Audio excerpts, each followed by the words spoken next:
Hey guys, Tisha here, and we are back for our first rewatch of season 3. It's episode 1 and it's called The Announcement.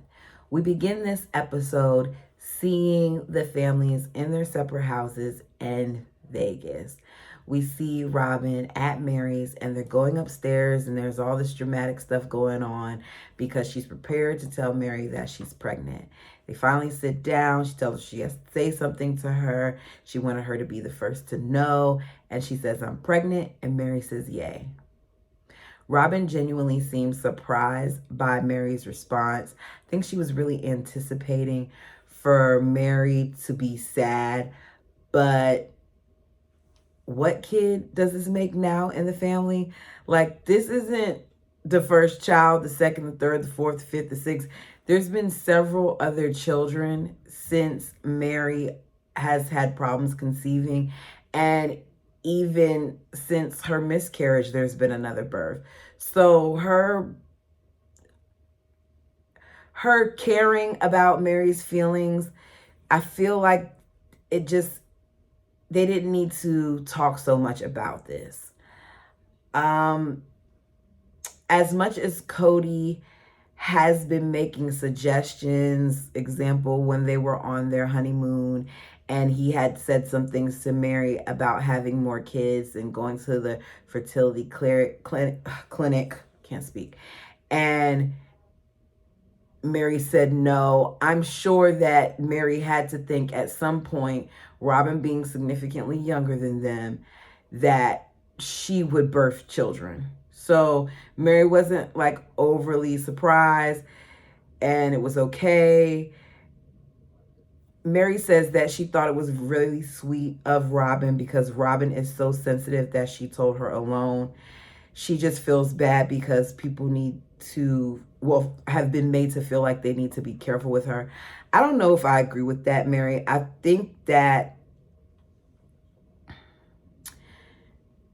the people around Mary sometimes, and I'm talking about people, Kody, make her feel worse because they focus on it so much that she becomes focused on it. I feel like if it was a thing where it wasn't discussed as much every time somebody got pregnant and they just allowed her to feel whatever she felt, it would not be as big of a deal. Mary says that in the past that she was sad when she found out that Janelle and Christine were having more babies, but she doesn't feel that way with Robyn. She says that she's gotten beyond all of that, which makes complete sense. And it makes me feel like all the talks about the surrogate that Robyn does further along in the season is pointless, because here she is telling Robyn that at this point, she's okay with everything. I don't think that Mary, after Leon turned the age that Leon is now, which is almost 16, I don't think it was on the forefront of her mind the way it was before. She says she's gotten over it. Mary says if it happens naturally, it will be kind of weird, but it will be okay because Leon is almost 16. She says she was kind of surprised by how much this really didn't bother her. She said it didn't bother her. So Robyn lets us know that she's 6 weeks and she would like to tell the family before, not before, she said at dinner. That's what she said. Robyn talks about how her kids will be excited, and Mary says, I know all the kids will be excited. We already know that once Robyn makes this announcement, she's definitely not going to feel like everyone's excited, but Mary lets her know everyone will be excited. Kody walks in and says, how did it go? Robyn lets us know that it went well, but one of the things that she worries about is the baby being a physical manifestation, that there's an intimate relationship between her husband and his wife. I mean, I feel like the women already have a feeling that that's the case. At this point, they all know that they're sharing the same man. And I'm sure that when their husband isn't with them on that particular night, they're aware that they're sharing him. Robyn, with her whole entire year of experience, has so much knowledge being a plural wife to say that having a baby, being pregnant, puts the idea in the wife's head that the husband is being intimate with the woman. She's able to put it in the back of her mind, but with that pregnancy, she can't do it anymore. And she just has to face it. When she said it, I was like, what? And then Janelle clarified, and Janelle says no, she just feels like it's confirmation that they're experiencing a full relationship, that he's having a full relationship with his other wife. So now the wives know, in my opinion, because why would that even be a thing? The statement about a full relationship. That to me means that Kody sometimes withholds and doesn't allow them to experience a full relationship, because that statement was like, oh, wait a second, alarm to me. Anyways, it just shows that, okay, he's being intimate with her, even though he's not being intimate with me. To me, that's what it shows. She decided, Robyn did, that she's going to tell the family before dinner because she's too nervous to tell them after dinner. At this point, Robyn is 6 weeks. We know that her and Kody have known for a little bit of time. We don't know exactly how long they've known, but we'll say it's been at least a couple of weeks. So Robyn's saying that this secret is just something that she has to get out because she's not going to be nervous. I was like, you couldn't hold it for a few more hours? The family didn't even get to get comfortable when they walked in Mary's house before the announcement was made. And as they were walking in, I was paying attention to their body language, their facial expressions, even before anything was said, even before they said that they needed to announce something. I was paying attention to that. And I feel like Kody and Robyn should have read the room too. They should have allowed for everybody to get comfortable with each other and had that conversation once they started eating. To do that as soon as people walked in, I think it was a bit much. They didn't read the room. Kody then prepares to make the announcement. He says that we've all gathered here for a special occasion. So how did this family dinner at Mary's now get turned into a special occasion? So you've taken over Mary's dinner with this pregnancy announcement and make it seem like that's why you're all gathering. What? Anyways, he then says in 7.5 months, truly won't be the youngest one. I hate how he does things. He always makes things overly complicated. Just say that Robyn's having a baby. That way, the adults, the teenagers, and the little kids get it right away. Christine immediately starts clapping and smiling and goes to hug her. Janelle is awkwardly smiling, but it doesn't last long. In confessional, Robyn points out that she noticed that a lot of the teenagers weren't happy, especially the girls, that Aspen and Maddie didn't smile, that they wouldn't even look at her. She said Hunter didn't look at her. She starts to do the fake cry. She's talking about it and explaining. Before Janelle even explained why she responded the way that she responded, I said that the kids were probably like yet another mouth to feed. These kids have more important things to worry about, and they're adjusting in different ways. Robyn having a baby wasn't on the top of their list. I don't know why she felt like the kids were supposed to jump up and down for joy because she's pregnant. Teenagers don't care about things like that. It's like, okay, you're pregnant, good. I remember when I found out that my bonus mom was pregnant with my sister, and I remember it vividly because I was 10. And it didn't hit me. Well, no, I was not. I remember 10 was whatever. I was 10 at some point with my sister. And I remember when I finally got to see her and she came home from the hospital and how excited I was. And that's when it hit me. So when I initially found out, I was like, okay, Like, you overly trying to watch people and trying to see their reactions and all these other things because you're so concerned isn't Robyn being concerned. It's her trying to find an area where she can complain. Just my opinion. Y'all let me know down below what you think. Leon left and went upstairs, and they were crying because they were sad for their mom because of the struggles that Mary's had with conceiving. For some reason, Kody sees her upstairs with sees Mary upstairs with Leon and decides that he needs to send Robyn up there to talk with Leon and Mary. I don't understand why Kody would do that. Leon is crying. Robyn says, oh, you're crying because you really feel your mom's pain, and they hug it out or whatever. I feel like they shouldn't even worry about it. Robyn says it's difficult for her to know that someone is having such a hard time with something that brings her so much joy and is so wonderful for her. How much stuff did Mary tell Leon, or did Kody tell Leon, that this was something that she was so involved in and so a part of? And I get wanting siblings, because I wanted more siblings, especially a lot sooner than I got some of them. But I get wanting more siblings, but for you to be, I don't recall being that invested in my mom's uterus. I'm not trying to be insensitive. I noticed that Leon was very connected to Mary when it came to certain things. I'm sure it's difficult for the women to see that Robyn is having such a wonderful time with Kody when they are, just because I felt like there was already disconnect, especially now what we know later on with the ladies when they got to Vegas.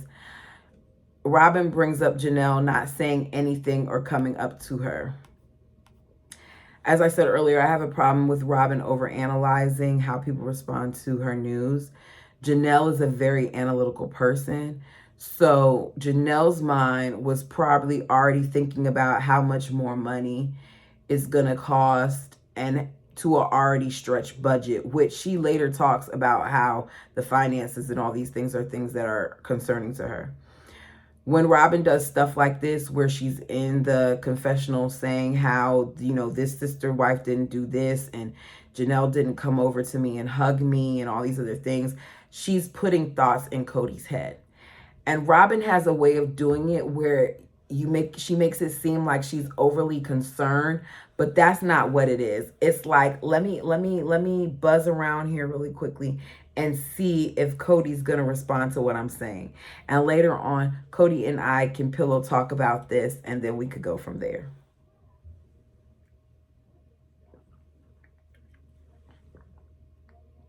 As Janelle is in the confessional, her eyes are very watery, and she says her world has been upside down since this move. That her response, her demeanor, her reaction had nothing to do with Robyn's news. She was in another place. As she's crying, Christine speaks up and says, I believe that this move has been the hardest for Janelle because it changed Janelle's life phenomenally. Janelle went from being this independent person who was making money, who was able to get out of the house, work, and then come back home, this breadwinner, to now having to be a stay-at-home mom. That's a big adjustment. Especially since Janelle let us know in season 1 and in season 2 that she prefers to be outside of the home. And now, because of their situation and how their husband felt they needed to hurry up and get up and go, and how her husband made things, in my opinion, to see way more drastic than they were, now as a result, Janelle doesn't know what to do with herself because she hasn't been able to find a job, and she had to leave her career. She didn't say I left my job. She said my career. That's a much larger word. She says they are living with finite resources, and she no longer has a career. She feels like she's free falling. They then go to a clip of Hunter coming into the house and going straight upstairs.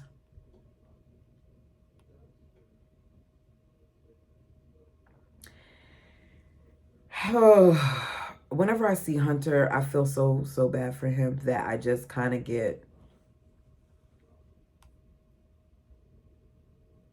Hunter's depressed.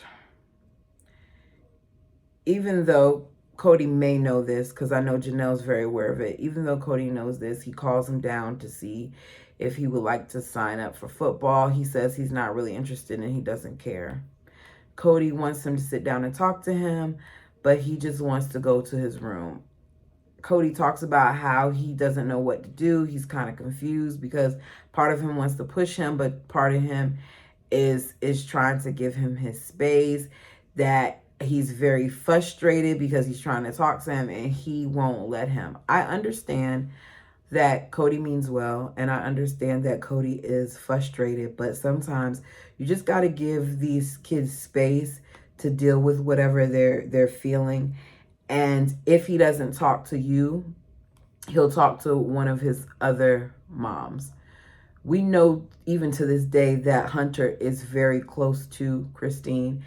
And I feel like during this time, he connected more so with Christine, as we saw later on in the episode.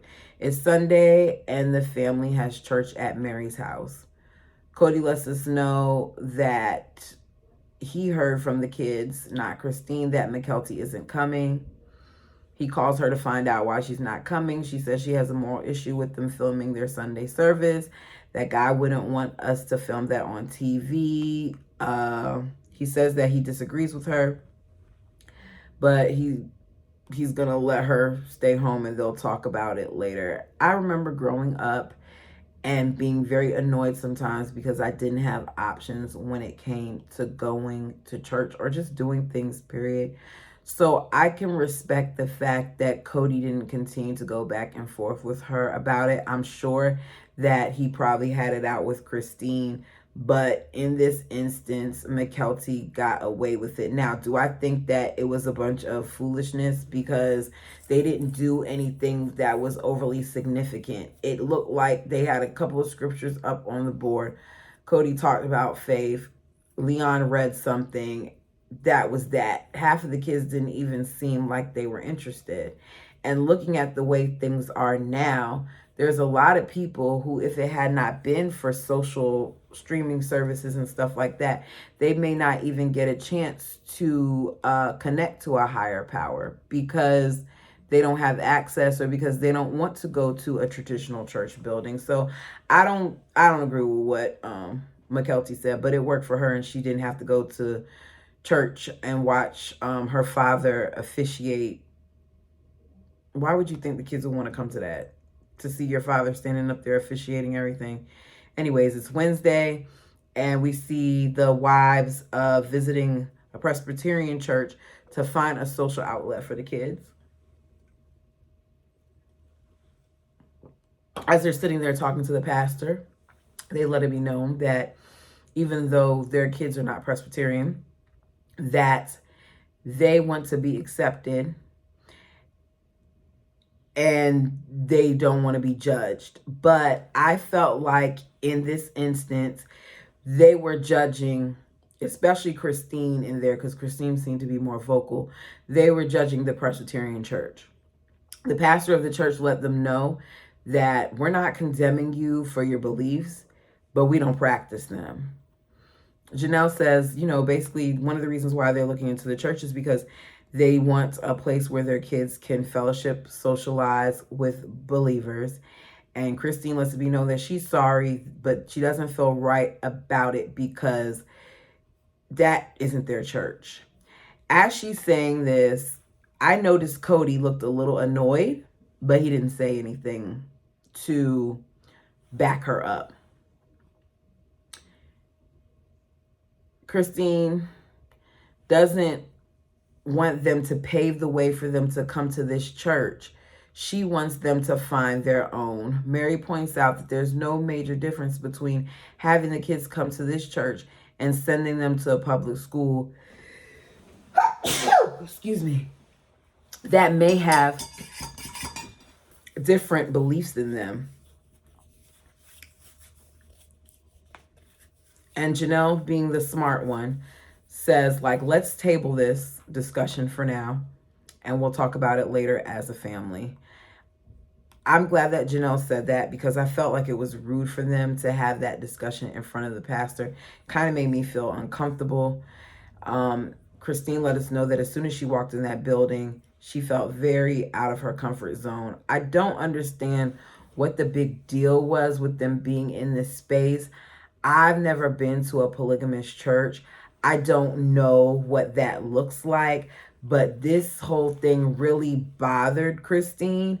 So I just want to know, like, what's the big difference with the whole way the building looks. Find out that Gwen isn't adjusting well. She wants somewhere to play and stuff. So they take it upon themselves to put a pool and a playhouse was the idea. In the back of Christine's yard. I thought she meant like a playground, but she literally meant like a house out of wood. They are starting off wrong already because the pool's too big, but we later see that they make it work. The kids seem to be doing more work than Kody. I noticed that the boys were the ones with the tools and Kody was just standing around. Janelle says, because they're talking back again about this whole church thing, and Janelle says that she doesn't feel like it's a big deal whether the kids attend social gatherings at a church like the Presbyterian church, because the whole point is she wants them to socialize. I feel like if they're not being taught the doctrine during times when they socialize and they're just playing around and gathering, because socials aren't supposed to be geared towards, at least when I was growing up, from what I remember at church with the church socials, it wasn't a time where we just sat there and we just talked about God. It was a time where we got to hang out with your Christian friends and do fun stuff, like going bowling or having a game night or whatever at somebody's house. Like, you got to have fun. So I don't see what the big deal is. I'm with Janelle. Everyone may not feel the same way. Let me know down below. Kody thinks that they should do something. And if they're going to do it, maybe it should be at the LDS church. I wonder what conversations he had prior to this meeting where they were sitting down and talking. Because when they were sitting in the office, as I said earlier, it did not seem like he was against it. But now as he's sitting here talking, he's against it. Janelle says she doesn't know what else to say because it seems like the discussion is closed. They then decide that they're going to have a meeting with the kids to include the kids on it to see what it is that they want to do. This meeting was pointless because in the end, the adults did what they wanted to do anyways, but I'm going to go over the meeting. So Kody asks, as he always does, questions that is like, come on. Are you making friends at school? The kids say yes. They say, do the kids have values? They say yes. Do they have the same values as your parents want you to have? They say no. I don't understand what type of question that is. It sounded kind of loaded to me, because if you want them to be around Christians, then they have some form of value, right? If you want them to be around the Presbyterian people, you don't think that they have some form of value? You're confusing values and morals with church. Everyone doesn't have to go to church in order to have morals. There's some really great people that have no belief system whatsoever.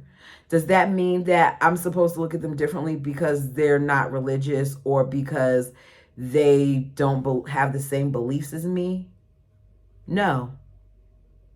That just means that we have different opinions on certain things.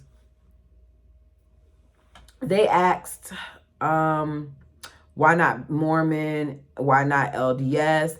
And Kody says, our biggest thing is that we may run into some of the same type of discriminations with the LDS at home. We may run into that here. I think one of the things that a lot of people get wrong is they put too much emphasis on the name and the belief system rather than the person's heart. As I said earlier, I don't care what your beliefs are. What I care about is how you treat other people. That's what makes you be someone that I'm willing to be around. If you mistreat humanity, then I don't want to be around you. If you're good to humanity, whether you're an atheist, I was going to say something else. I'll be around you if you're a good person. Kody says he's open-minded. Really, are you? We find out that all the kids that they had the meeting with want to try it. Mary says that she can understand where the kids are coming from because they very much so did say that they should be able to come to their own decisions and to choose their different, walks. As she's talking, Robyn interrupts and says she's against it. Maddie says the parents always told us that we can choose our church and which direction we want to go in. Robyn says, in a very snarky way, you can choose your church when you're an adult. So once again, in the office, when Christine said that she was against this and she didn't feel like it was right, Kody seemed like he was a little bothered by what she's saying. But here we have Robyn with the cold sore on the bottom right corner of her lip. And she's telling these kids that they can't make a choice. If that is how you feel, why did you even have this meeting in the first place? Maddie lets us know that she dislikes the church they're having at home. She dislikes the Mormon church. They asked Hunter. He said he's not really interested in anything. Hunter looks so sad. His eyes are puffy. He looks like he's been crying, honestly. Every time I see him, he just looks so defeated. Kody asks Madison another question. Madison doesn't respond immediately. And Kody says, Madison, you checked out because you don't like the subject. And Janelle says she already gave her opinion. Basically, leave my child alone. She told you how she feels. Y'all snapped on her. Your little wife snapped on her. So don't ask her anything else. I know that's what Janelle wanted to say. But don't forget, you guys, Janelle doesn't like conflict. I don't understand if Kody didn't just witness Robyn telling her that she can't make certain decisions until she's an adult. So why exactly would she continue to express herself when she got shut down so quickly by Robyn? She wants to hang out with kids from another church. So does Logan. Mary and Janelle are on one page and Robyn, Christine, and Kody on another. Robyn says, I know you think that this is just about being social, Janelle, but we're killing ourselves to live this faith. So it's hard to sit here and not realize that this is a big deal. She then starts crying and saying, we got to be stronger. I just feel like if Robyn is so against it, then let her kids stay home. If Christine's against it, let her kids stay home too. But I understand that that's not how things worked back then, supposedly. They took a vote. I just don't feel like the other children should have to suffer because of the way Robyn feels. When really, Robyn to me shouldn't even had much to say, because when they were talking about the kids socializing, it was more geared towards the older kids, not the younger ones. So basically, the three wives win. Janelle concedes, and Janelle says, okay, well, we won't have them be a part of this group, but maybe we can do something at the house with their friends. And they decide they're going to do a pool party at the house where they can monitor and get to know their friends and see if they're good people. I'm watching Kody this entire time because they're back to Christine's house, and I'm watching him the entire time at Christine's house as they're preparing her backyard, and he is telling everybody what to do, but once again, he's not doing anything. I mean, he's not touching a power tool. He hasn't grabbed a hammer. He hasn't bent over and helped with the fake grass. I haven't seen him do anything. He didn't help with the little house. I just see him standing there delegating, telling Christine how to use the saw, that it has a safety feature on it and everything. But why don't you help her and cut it? The kids are really excited to see the backyard and the pool. They run out and they party there. Then we see later on that the big kids have their party at Janelle's house. It goes very well. Hunter wants no part of it. Kody says he's excited to meet these kids and to see what they're like and their values are. Janelle is on the grill doing the chicken, and I couldn't help but notice that that chicken looked very pale, like it hadn't been seasoned. I'm just saying. Seasoning go a long way. They're a conservative family, according to Kody, so this pool party is making him a little nervous because he's seeing that they're wearing bathing suits and stuff and they're co-ed. But at this point, it was just Logan in the pool. He said this whole scene was a little cringy for him. Wasn't that big of a deal. I didn't even see any girls walk out with bikinis on. They had on swimsuits with shirts over it. Hunter's in the room playing on the computer. As he was doing this, he called Christine to ask her if he could come over because he wants to hang out with Christine and he wants to hang out with Truly. Broke my heart that Hunter is so sad that he just wanted to be with someone that he trusted, honestly, because we know that, as Janelle said, Christine raised her kids. So Hunter wanted comfort, which is why he went to Christine's house. Hunter had me from day one, y'all. Christine feels like Truly is Hunter's best therapy and that he just needed that time. And Christine is right. Janelle was very happy that, you know, Hunter has sister wives, mainly Christine, to go to talk about things that he can't talk about with her. We also find out that Janelle, too, was very impressed by the friends that the children brought over, and she was surprised at the caliber of friends that they made. You guys got to trust your children. Me as a parent, I have to trust my son. I think it's important that we meet our children's friends and we meet their parents. So yes, we can, you know, see the type of people that they are, but you're never going to know everything. So I don't feel like there's anything wrong with them doing it at their house where they can watch and make sure that they're safe. As I look around at the table and I see the kids that are there at this social function that they've created since they didn't do the church thing, can't help but notice that majority of the children, as I said, are older. None of them are Robyn's kids. And I think about how opinionated Robyn was in regards to this. Her kids weren't even old enough to be a part of the party.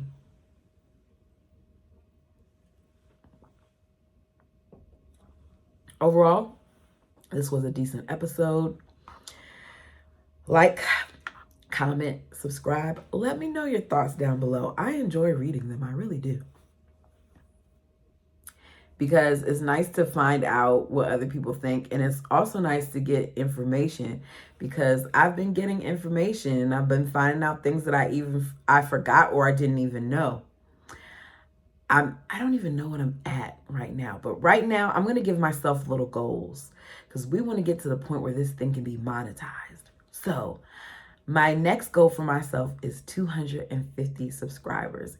And I feel like the way things are going and the way things have been looking, and if I stay consistent, it will happen. If you haven't subscribed and you've watched a few videos, why not subscribe? You know, join the family. Come on over. If you already subscribed, just go ahead and hit that like button or the dislike button. Either way, show some kind of way in the algorithm. Isn't that what they say? I could be wrong, but either way, I appreciate you guys. I thank you for your time. And until next time.